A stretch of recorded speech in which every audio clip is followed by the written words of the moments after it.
everybody. I'm Mike Westendorf with counselor and pastor Jeffrey Bonock, and welcome to this week's St. Paul's Connection.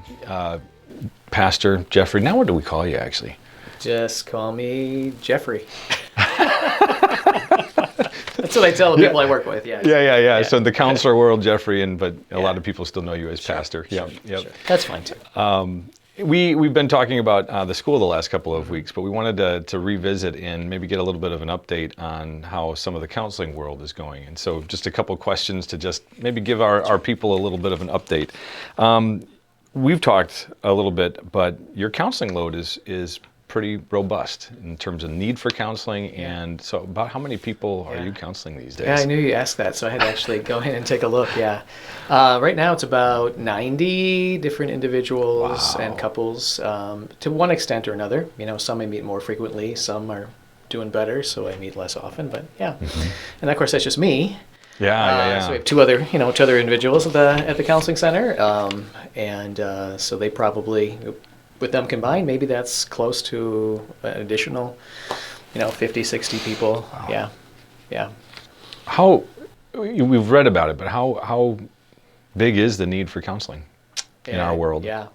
When we first started, I was wondering, what will happen? Will I have people to work with? And since the moment that we hit the ground, we've been hitting the ground running. There's always plenty more people. I finally get people to move on, and there's plenty more people that are looking for help too. And actually, we've been, Christian Family Solutions has been looking for counselors forever, just to meet the need that's out there. It's probably true, maybe some of you are thinking this too, but there's always been something of a stigma. Either I don't need counseling or I only need counseling if I'm weak. Are you seeing some of that relaxing in terms of people recognizing the value of counseling in the world today?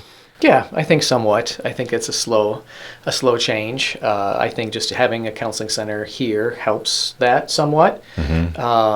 But I think more and more people are realizing that, there's just so many pressures, there's so much going on, that just sitting down with someone and being able to talk through things, work through things from a different perspective, they find that it's really helpful. Then they share that with someone else, and and the message keeps going out. What is giving you joy these days? I would say, counseling is rough in the sense that there's a lot of people that are hurting in a lot of very profound ways. Sin in this world, it's amazing the different ways that it is causing struggle and pain.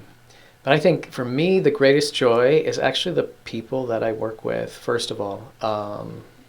Even though they're in the midst of this struggling, it's Christian Family Solutions, so nearly all of them have some level of faith. Many of them have just a very profound faith. And in fact, I think the struggles that they've gone through actually has refined that faith and made it especially strong. So being able to just connect with the gospel, God's love, God's forgiveness, God's providence, how he sees us as his children, and being able to help people in that journey.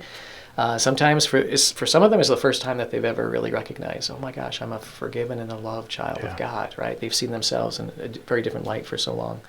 So I think that's probably the big thing. And probably the other big joy is just seeing people grow. And, all of a sudden, a couple months later, how you doing? And they're like, I am doing so much better. And they have healthier habits and some of the thinking patterns that were troubling them, I'm able to move past them, and just to see them grow and move on.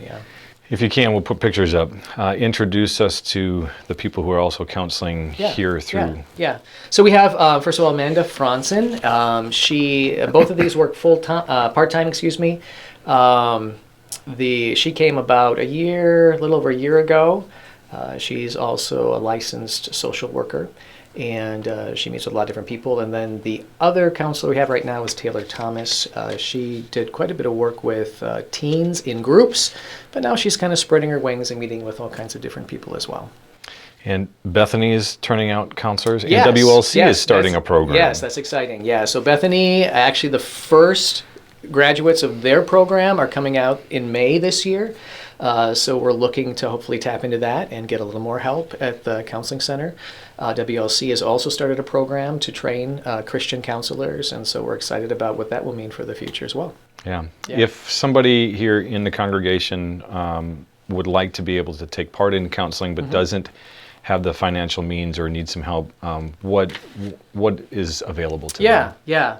Great question. So we have, it's called the MAP program, Member Assistance Program, but any member of the congregation who doesn't have insurance and struggles financially to be able to cover the cost of counseling can be in that program. And basically, we started with about 5 sessions, and it's free to the individual, the congregational member, and the funds for that come out of the Friends in Need. So we are also very grateful for all those who give to that Friends in Need fund because that helps that. There's a lot of people who are able to take advantage of that, and it's been very, very positive. So so thanks for those people as well. Yeah. So there's if counseling is something that you'd like to have an opportunity to do, might be a little bit of a wait to get in as you have things open up. But if you're looking for that financial help to make that a possibility, it's huge. You have been a friend and counselor to me for years and years and years, and so I know how much and how big a heart that you have for helping people. So just want to thank you for stopping by, helping the St. Paul's Connection get done this week, but for sharing a lot about your heart and what's been happening. So we're praying for you. Thanks for what you're doing. Thanks, Mike. Yeah. That's Counselor Pastor Jeffrey Bonack. Thanks, guys, for leaning in to this week's St. Paul's Connection. We'll see you guys again next week.